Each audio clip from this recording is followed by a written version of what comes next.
Hello students, कैसे हैं आप सभी। मैं उम्मीद करता हूं कि आप सभी अपने घरों में सुरक्षित होंगे और ठीक से होंगे। तो आइए आज हम लोग इंटीग्रेशन के बारे में बात करने वाले हैं कि इंटीग्रेशन का एक्चुअल मतलब क्या होता है। इससे पहले आप लोगों ने अगर मेरा चैनल सब्सक्राइब नहीं किया है तो उसे सब्सक्राइब कर दें और नोटिफिकेशन को ऑन कर लें। इससे क्या होगा कि जब भी मैं कोई वीडियो डालूंगा आपके ऊपर, आपके मोबाइल के ऊपर, स्मार्टफोन में नोटिफिकेशन आ जाएगा कि हाँ एक वीडियो इस पे आया है। ठीक, तो आइए आज हम लोग शुरू करते हैं कि इंटीग्रेशन क्या होता है और इंटीग्रेशन का एक्चुअल मीनिंग क्या है। ठीक है, तो सबसे पहले हम लोग बात करेंगे इनडेफिनिट इंटीग्रेशन के बारे में। दो तरह के इंटीग्रेशन क्लास 12th में है, इनडेफिनिट और डेफिनिट। कहा जाए तो इंटीग्रेशन तो एक ही है, लेकिन एक में बाउंड्री डिफाइंड है और एक में बाउंड्री डिफाइंड नहीं। ठीक है, तो आइए सबसे पहले समझते हैं कि इंटीग्रेशन का मतलब क्या होता है। क्योंकि मैंने देखा है कि बहुत सारे बच्चों को ये तो पता होता है कि इंटीग्रेट करते कैसे हैं, लेकिन ये नहीं पता होता है कि इंटीग्रेशन का मतलब क्या है। ठीक है, तो आइए शुरू करते हैं। जैसा कि मैं बता दूं आपको कि अगर कोई फंक्शन है fx,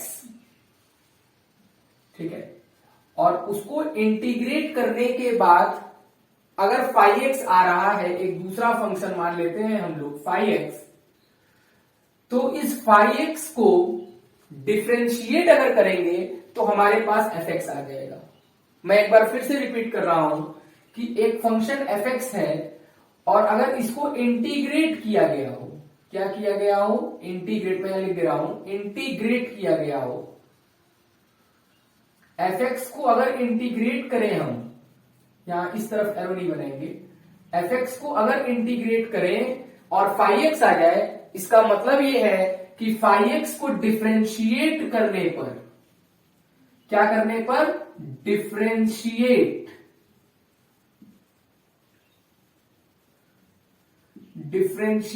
करने पर हमें क्या मिल जाएगा, एफ एक्स मिल जाएगा। इससे हमने ये सीखा कि हर एक फंक्शन का इंटीग्रेशन संभव नहीं है।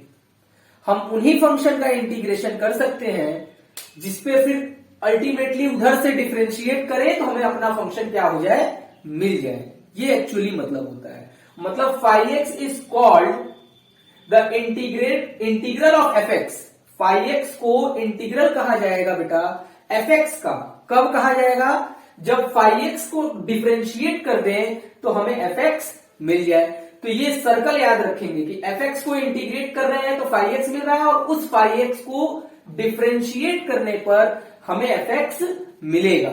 इसका मतलब क्या हुआ कि अगर मैं इसको मैथमेटिकली बता रहा हूं कि अगर इंटीग्रेशन करते हैं तो इंटीग्रेशन का सिंबल क्या है, इंटीग्रेशन का सिंबल कुछ ऐसा है। ठीक, तो अगर ये एफ एक्स है, इसको इंटीग्रेट किया गया है और मान लीजिए कि हमारे पास फाई एक्स आ रहा है, क्या आ रहा है, फाई एक्स, तो इस फाई एक्स को डिफरेंशिएट करने पर दैट मीन्स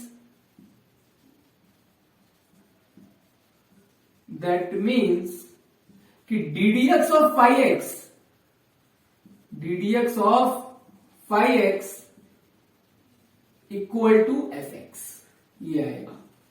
ठीक, तो इसको दिमाग में रखेंगे। ये बेसिक मतलब है कि इंटीग्रेशन का क्या मतलब होता है। तो जैसे कि आप लोग समझ रहे होंगे, एक मैं फॉर्मूला लिखता हूं। जैसे आपको पता है, क्या पता है भाई, कि ddx ऑफ, या इंटीग्रेशन में एक फॉर्मूला होता है बेटा, मैं जरा सा मैं बताने की कोशिश करता हूं कि xn dx। तो इसका मतलब क्या हुआ, इसका मतलब ये हुआ कि इसको कहते हैं हम लोग xn प्लस 1 अपॉन में n प्लस 1। ठीक है, xn प्लस 1 अपॉन में n प्लस 1, ये इस इंटीग्रल का मतलब हुआ। इसका मतलब क्या है कि ये एफ एक्स है, यहां पर एफ एक्स की जगह क्या लिखा हुआ है बेटा, x पावर n लिखा हुआ है। ठीक, और फाई एक्स की जगह क्या लिखा हुआ है, अगर हम उस तरफ से देखें तो फाई एक्स की जगह ये लिखा है क्या, x power n plus 1 upon में n प्लस 1। अब हम इसको डिफरेंशिएट करते हैं। अभी हमने बताया कि fx का इंटीग्रेशन फाई एक्स आ रहा है, तो फाई एक्स को डिफरेंशिएट करने पे fx आ जाएगा। ठीक है, तो आइए शुरू करते हैं या थोड़ा समझने की कोशिश करते हैं कि क्या मैं कहना चाह रहा हूं। मैं कहना ये चाह रहा हूं कि अगर इसको डिफरेंशिएट करें, that means d d x of phi x, इसका मतलब हो गया बेटा कि d d x of x power n plus one upon में एन प्लस वन। ठीक है, और यहां पे क्या करेंगे, देखिए ध्यान से समझिएगा, यहां पे क्या करेंगे, वन अपॉन, जैसे आप लोग डिफरेंशिएशन करते हैं तो 2x का डिफरेंशिएशन क्या होता है, 2 होता है, तो ये n x के रिस्पेक्ट में कर रहे हैं और n प्लस वन यहां कॉन्स्टेंट है, तो ये तो बाहर आ जाएगा, 1 upon n plus one d d x of x to the power n plus one. ध्यान दीजिएगा बेटा, फिर इसके बाद अगर हम आगे चले तो ये हो जाएगा 1 अपॉन एन प्लस वन आगे आ जाएगा। ठीक, और ध्यान से अगर समझे तो इस x टू दी पावर क्या हो जाएगा, n plus one minus one. ठीक है, अब देखिए इसका मतलब क्या हुआ कि ये n प्लस वन से ये n प्लस वन क्या हो गया, कट गया, तो हमारे पास क्या आ रहा है, x to the power n आ रहा है। तो हमने देख लिया कि d d x of phi x का मतलब x power n plus one upon में n प्लस वन, इसका इंटीग्रेशन कर रहे, डिफरेंशिएशन कर रहे हैं सॉरी, तो xn आ गया है। तो इससे हमने ये जो स्टेटमेंट लिखी थी या ये जो बातें लिखी थी इसको वेरीफाई किया। क्या लिखी थी कि अगर fx को इंटीग्रेट करने पे फाई एक्स आ रहा है तो फाई एक्स को डिफरेंशिएट करने पर fx आएगा। तो हमने यही देखा कि क्या है भाई, fx की जगह xn लिखा है और इसको इंटीग्रेट करने पे मैंने बोला ये आएगा, तो इसको फाई एक्स मान लिया मैंने, और इसके बाद इसको डिफरेंशिएट किया। इसमें क्या लिखा है, इसको कांस्टेंट को बाहर d d x of x to the power n plus one, इसके बाद क्या हो जाएगा, ये n प्लस वन पहले आ जाएगा, फॉर्मूला होता है बेटा यहाँ पर d d x of x power n equal to n x power n minus one, ये होता है फॉर्मूला। ठीक, तो फिर यहां पर इस फॉर्मूले से हमने इसको कर लिया और n प्लस वन से n प्लस वन खत्म हो गया, तो ये x to the power n यहां बच गया, 1 से 1 खत्म। तो हमने इस चीज को वेरीफाई किया है। ठीक, अब एक चीज और समझते हैं, हमने ये तो जाना कि जो डिफरेंशिएट है या जो डिफरेंशिएशन है उसमें अगर हम बात करते हैं या जो इंटीग्रेशन है उसमें बात करते हैं, तो इसका इंटीग्रेशन ये आ रहा है तो इसका डिफरेंशिएशन ये आएगा। ठीक है, इसको नोट करिए, फिर इसके बाद आगे बात करते हैं।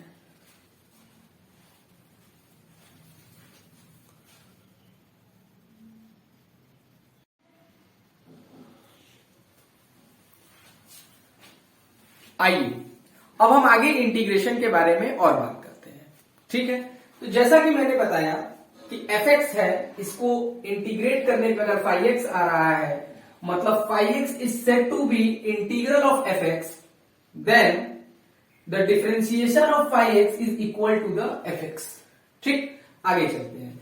आप देखेंगे, मैं एक एग्जांपल देता हूं। मैंने अभी कुछ देर पहले या एक फॉर्मूला में लिख रहा हूं कि जो इंटीग्रेशन होता है x to the power n dx, इसका होता है बेटा x to the power n plus one upon में n प्लस वन। ठीक, और साथ में लिखा होता है प्लस सी। ठीक, तो हमने इसको अभी कुछ देर पहले वेरीफाई किया कि हाँ भाई, अगर इसको हम fx ले लें और इसको हम फाई एक्स ले लें, तो फाई एक्स का डिफरेंशिएशन करने पे हमें fx मिल रहा था। अभी हमने वेरीफाई कर दिया था कि फाई डैश एक्स जो है वो fx के क्या आ रहा था, इक्वल आ रहा था। ये हमने अभी वेरीफाई कुछ देर पहले किया था। ठीक है, अब आगे समझते हैं, एक कदम आगे। जैसा कि एक क्वेश्चन मैं ले रहा हूं, ध्यान दीजिएगा, जैसे मैं ले लेता हूं डी डी एक्स या इंटीग्रेशन एक्स क्यूब dx, तो यहां n की जगह क्या लिखा हुआ है, 3 लिखा हुआ है, x to the power n, तो ये हो जाएगा बेटा x टू दी पावर 3 प्लस वन अपॉन में 3 plus one, that is x power 4 upon में 4 और प्लस सी। ये c क्या है, यहां बात ये आती है। तो आप अगर इसको डिफरेंशिएट कीजिए, जैसा कि मैंने बोला कि d d x of x power 4 upon में 4 को डिफ्रेंशिएट कर दीजिए। यही तो फाइव एक्स है ना, यही तो फाइव एक्स है। अगर हम ध्यान से देखें तो अगर इसको हम लोग कर रहे हैं तो 1/4 बाहर आ जाएगा, और ddx ऑफ एक्स पावर 4 अगर करेंगे तो 4 का क्या हो जाएगा, 1/4 इंटू 4 एक्स 4 माइनस 1, 4 से 4 कैंसिल हो गया, हमारे पास x टू द पावर 3 आ गया, मतलब ये आ गया। ठीक, लेकिन अगर मान लीजिए, अगर मैं एक चीज और बताने की कोशिश करूं, अगर ये लिखा है, अगर ये ना लिख करके मैं ये लिख दूं x पावर 4 अपॉन में 5 प्लस 2, इसको डिफ्रेंशिएट करिए। जब इसको डिफ्रेंशिएट करेंगे बेटा, इसका डिफ्रेंशिएशन करिए, ddx ऑफ, यहां 4 है, सॉरी मैं यही लिया हूं, साथ में कांस्टेंट कोई लगा दिया हूं, इसको डिफ्रेंशिएट करिए। तो पहले तो लीनियर प्रॉपर्टी से क्या हो जाएगा, ये दो पार्ट में ब्रेक हो जाएगा, मतलब x पावर 4 अपॉन में 4 प्लस ddx ऑफ 2, और जब इसको करेंगे तो 1/4 बाहर आ जाएगा बेटा, और ये क्या हो जाएगा 4x क्यूब, और प्लस कांस्टेंट का डिफरेंशिएशन क्या होता है, 0 होता है, तो 4 से 4 कैंसिल, तो हमारे पास x क्यूब फिर आ गया। मतलब हमने ये देखा कि इसका तो डिफरेंशिएशन ही आ रहा है, लेकिन साथ साथ अगर इसके साथ कोई कांस्टेंट ऐड भी है तो कोई फर्क पड़ने वाला नहीं है, कोई फर्क पड़ने, क्या 5 रहता तो भी 5 का डिफरेंशिएशन क्या हो जाता, 0 हो जाता। इससे हमने एक चीज सीखी, क्या सीखी कि भाई जब हम इंडेफिनिट इंटीग्रेशन की बात करेंगे, जब हम इंडेफिनिट इंटीग्रेशन की बात करेंगे, तो जब इंटीग्रेट करेंगे तो साथ में एक कांस्टेंट लगा देंगे, और इस कांस्टेंट का नाम क्या है, इसको हम लोग बोलते हैं बेटा इंटीग्रेशन कांस्टेंट। क्या बोलते हैं भाई, इंटीग्रेशन कांस्टेंट। तो ये दिमाग में आप बैठाए रहेंगे। ठीक, मैंने अभी वेरीफाई भी कर दिया कि भाई fx का इंटीग्रेशन किया 5x, 5x का डिफरेंशिएशन किया fx। तो मान लीजिए fx की जगह लिखा हुआ है x क्यूब, तो x power n dx integration का फॉर्मूला होता है x to the power n plus 1 upon में n प्लस 1 प्लस c। ठीक, तो हमने देखिए यहां पर 3 प्लस 1 अपॉन में 3 प्लस 1 ये आ गया प्लस c, तो c को क्या बोला, एक कांस्टेंट बोला। तो एक बार मैंने 5x इसको लिया, इसको जब लेंगे 5x और इसको 5x को क्या करना है, डिफरेंशिएट ही तो करना है, तो डिफरेंशिएट किए तो हमारे पास जो इंटीग्रेशन थी वो आ गई, और इस पूरे को भी किया तो भी वही आ गई। अब इस c की जगह कुछ भी रहे, c1 रहे, c2 रहे, 3 रहे, 7 रहे, उसका डिफरेंशिएशन क्योंकि 0 हो जाएगा तो कोई भी उसका इफेक्ट नहीं पड़ेगा क्वेश्चन पे। इसीलिए जब भी हम इंडेफिनिट इंटीग्रेशन करेंगे साथ में एक प्लस c को क्या कर देंगे, ऐड कर देंगे। तो अल्टीमेटली ये हो क्या जाएगा, ये ऐसे दिखाएगा कि अगर fx है, dx को इंटीग्रेट किया जा रहा है तो 5x प्लस c। ठीक, तो ये एक्चुअली इंटीग्रेशन का क्या था, मतलब था कि इंटीग्रेशन होता क्या है। ठीक है, तो इसके बाद वाली वीडियो में हम लोग कुछ फॉर्मूलेज और उस पर कुछ क्वेश्चंस देखेंगे जो कि इंटीग्रेशन से रिलेटेड होंगे। आई होप कि आपको ये समझ में आया होगा। थैंक यू फॉर वॉचिंग, और अगर चैनल को सब्सक्राइब नहीं किया है तो कर दीजिए, क्योंकि इंटीग्रेशन बहुत ही क्रिटिकल टॉपिक माना जाता है क्लास 12th में, और मैं आपसे प्रॉमिस करता हूं कि मैं रोज या अल्टरनेट डे पे एक वीडियो जो कि इंटीग्रेशन पर होगा जरूर मैं अपलोड करूंगा। Thank you for watching, notification की घंटी जरूर बजा दीजिएगा। Thank you at all.